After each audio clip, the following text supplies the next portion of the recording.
Okay, so I'm going to run you through the technical aspects of the application form. The first thing you need to know is how to access the application form, and this can be found on our website, www.lergas.ie. That's www.lergas.ie. And this can be found along with the links to the EU login and the OID, which you'll also need. We'll talk about those later. So we have a banner on our website, which you can use to access the application form, or alternatively, you can use the search bar at the top to search KA105.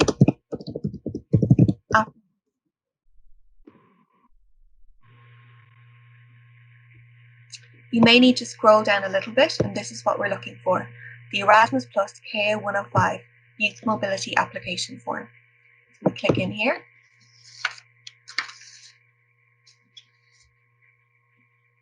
And this link will bring you to the EU login.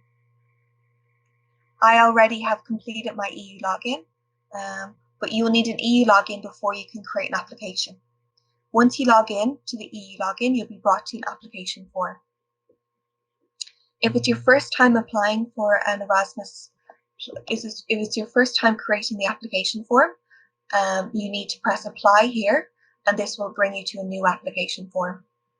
If you have already created your application form and you want to log in again to edit and to make changes, click on opportunities.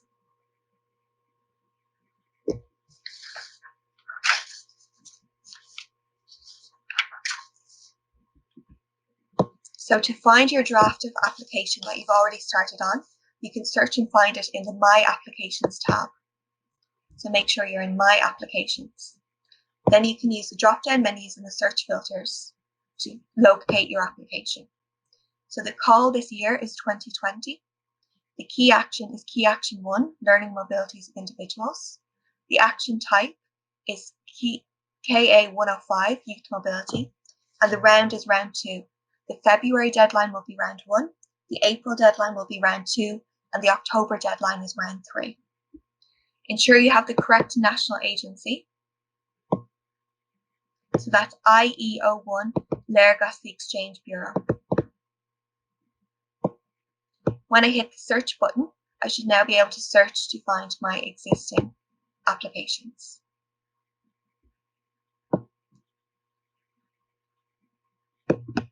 So here's my application form. It appears below. Each draft of the application form has a unique code called a form ID, and this is useful in case you've created multiple drafts or you need to reference the application form in your correspondence with Lergas. It also shows you how much of the application is completed and incomplete. This might be useful to you. And there are 3 bars over on this side that gives you the option to edit, share, review submission history, or delete. You can also link in to edit your application using the Youth Mobility tab or on the Form ID. So I'm going to make some changes to my application now.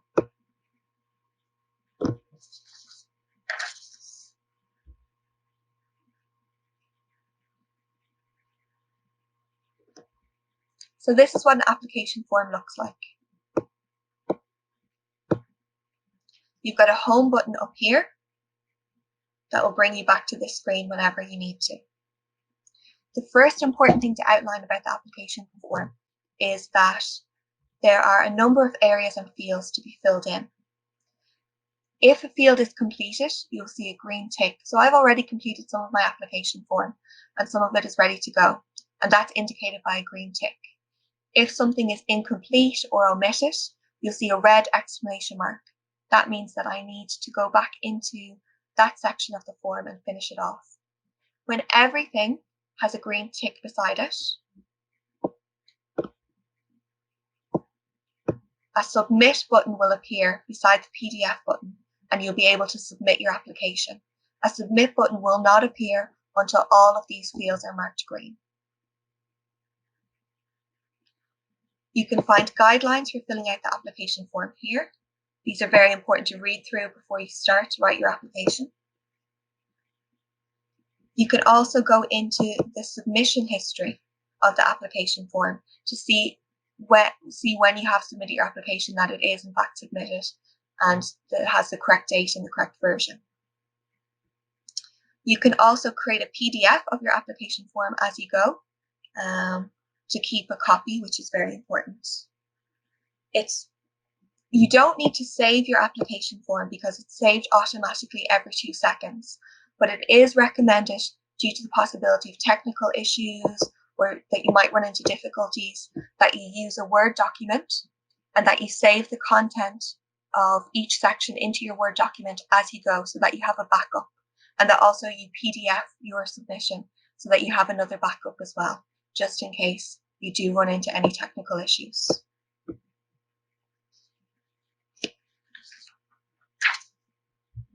You are also able to use sharing to share your application with your partners or other people in your organization. You will find a share application button will appear here, and you'll be able to allow applicants to edit or read the application form. Now, you cannot work on the application form simultaneously. Only one person at a time can work on the application form, but it means you can share it with partners so they can fill in their details and their relevant information, and it makes things a little bit easier. Okay.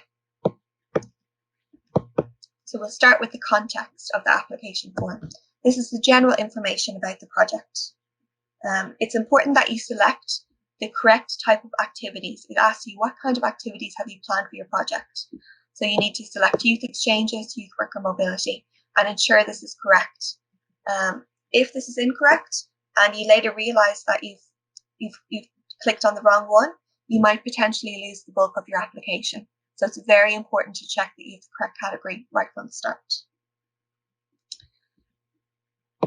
Here you can edit your project start dates and your project end dates using the calendar.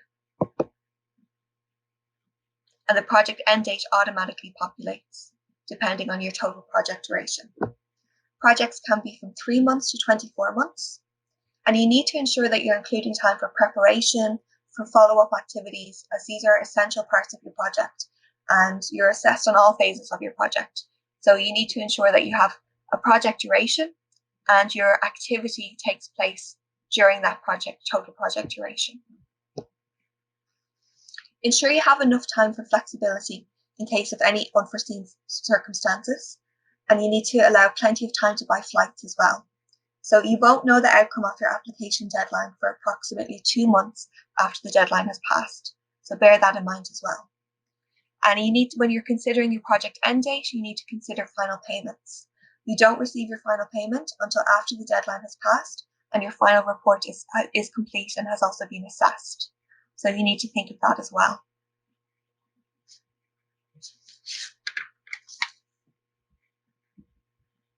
Next, we'll look at participating organizations. So essential for the application form is that each partner involved has an OID number. This is usually an 8-digit number beginning with the letter E. There'll be links at the end of this video to a Erasmus blog showing you how to create an OID number. If you already have a PIC number designated for your organization, you'll be automatically assigned an OID. And you can use this blog also to find how you can access your OID number using your existing PIC.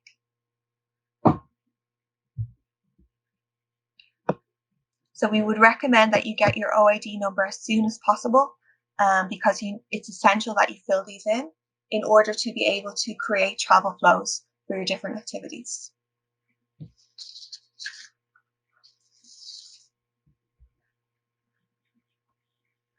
Okay, let's have a look at your activities.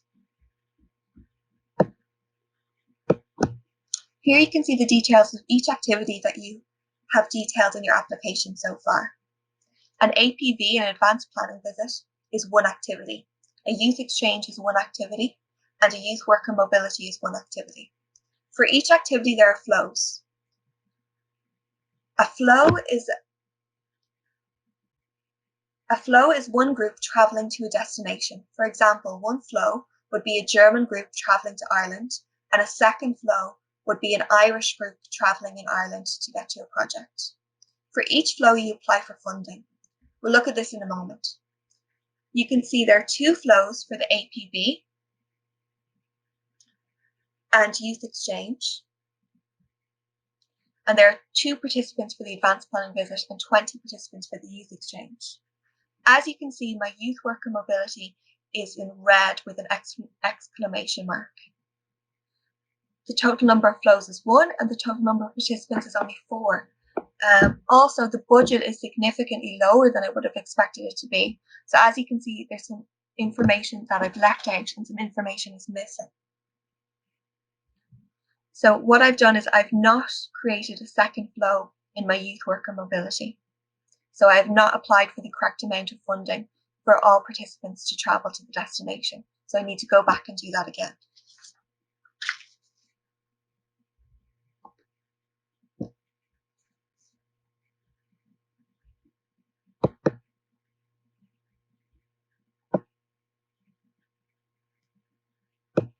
So if I look at that, I've only entered 1 flow, the Irish participants who are travelling to Killarney, but each activity needs a minimum of 2 flows. Each partner involved will have a minimum of 1 flow.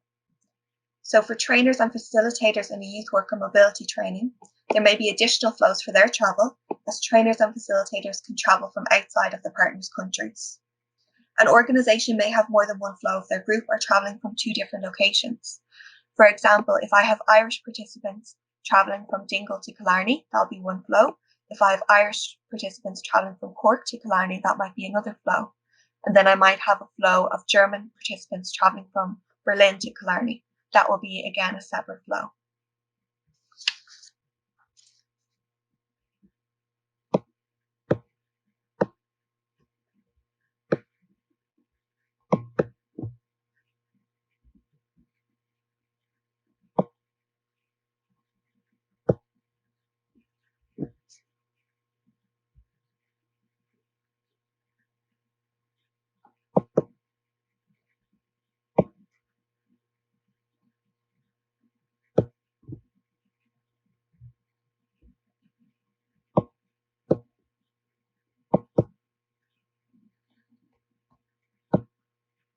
So we're looking at this flow now in more detail. In each flow, you enter the number of participants for that group, the activity dates, and the travel days. So here I have 2 travel days. For a youth exchange activity, the minimum number of days are 5 days, excluding travel days. For a youth worker mobility, the minimum number of days are 2, excluding travel days. The total number of participants you record here. This includes young people, youth workers, youth leaders, and accompanying persons. Here you need to identify participants with special needs and participants with fewer opportunities. It's important to identify young people with fewer opportunities and participants with special needs. If you identify that your organisation works with young people with fewer opportunities, then there should be young people with fewer opportunities identified here. There are a number of obstacles that young people may face, including geographic, economic, social, disability, special need, and medical issue.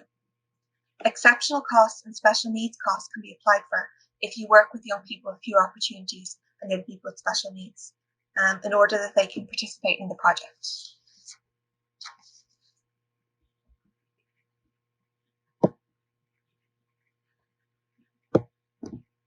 In each flow, you apply for costs associated with the activity per participant in that flow group. These include travel costs, organisational support, and where appropriate and justified, exceptional costs, special needs costs, and exceptional costs for expensive travel. The organisational costs are unit costs that are calculated per participant per day for the duration of the activity, including travel days. Travel costs are unit costs. You must enter a distance band and a travel grant will automatically update with the amount. You can calculate the distance band using the travel distance calculator here. You can enter in the town in which the group will travel from, the town to which they will travel to, for example, from Dingle to Berlin. If you wish to travel on a more sustainable model, you can apply for exceptional costs for expensive travel. If you make this request, you cannot also apply for travel costs, and this cost is a real cost and is receipted.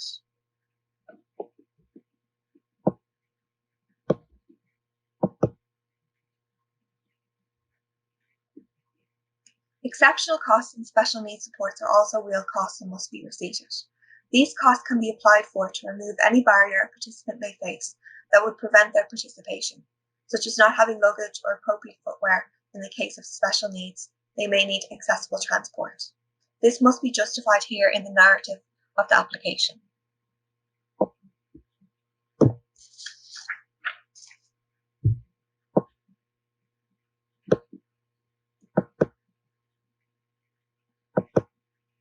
So I'm going to go back to my activities.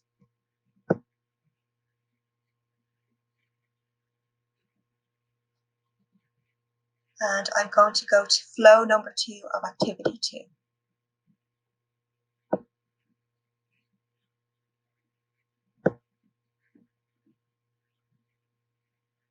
In flow 2 of the youth exchange activity, I've applied for the travel cost for the German participants. It's important to remember that you can apply for in-country travel costs also.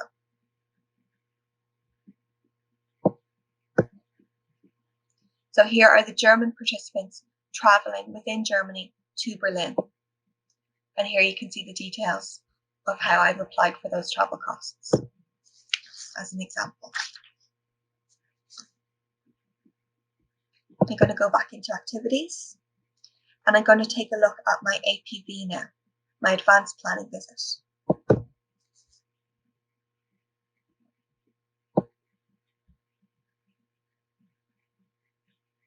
So for APV activities, you can apply for travel costs and exceptional costs.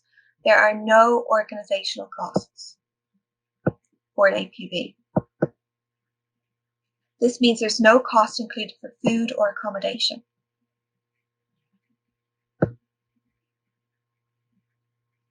You need to apply for these in exceptional costs here.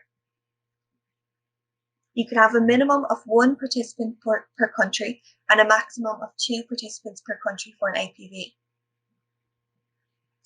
If you have 2 participants, one of them has to be a young participant. In terms of safeguarding standards in Ireland, you may need to ensure that they are over 18. You also need to consult with your own organisational policy when deciding whether to include a young person in an APV.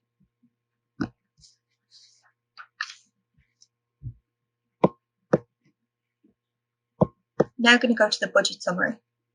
In the budget section of your application form, you can check to see if the budget looks right. For example, you can see that there's a big difference in the amount requested for my youth exchange and my youth worker mobility. This suggests that only certain costs have been applied for, and it's because I only applied for costs associated with one flow and didn't apply for my partner's flow, meaning I didn't apply for travel or organisational support for my partners in this instance, and I'll need to go back and check that again.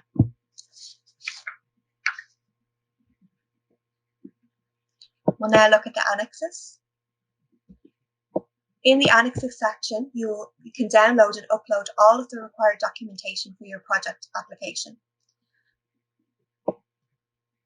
You also need to submit a timetable. The timetable you submit should include all activities that you've planned and reflect the details entered into the application form.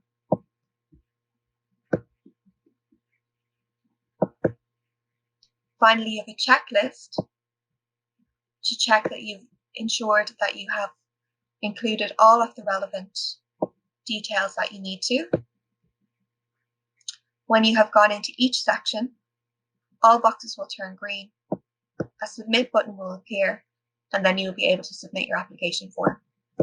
For more details about what to include in your project description, preparation, follow-up and project summary, please go to the next webinar, which is on the quality aspects of the application form. Good luck with your application.